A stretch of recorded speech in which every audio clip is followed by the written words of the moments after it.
Alright guys, a quick one. Here, I'll detail how to see call recording in Samsung phone. So if at the end of this you find this often informative, please don't forget to like and then subscribe. Now, once you are done recording a call and you want to see the call recordings, this is what you need to do. Go ahead and open the phone app.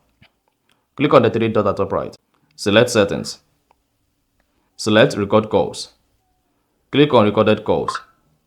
Now you have access to all your recorded calls on your Samsung phone like this. Now, if you want to access recorded calls or your internal storage, all you need to do is go ahead and open the Files app. Then, once you selected the Files app, you just need to go ahead, navigate and click on Record on the Files app. So you have recorded audio, recorded screen, and recordings. So click on Recordings. Select Call. Then here, you have access to all your call recordings on your Samsung. And you can now go ahead and play it using your media player on your phone. So that is exactly how to see call recording in Samsung phone. So if you found this offer informative, please don't forget to like and then subscribe.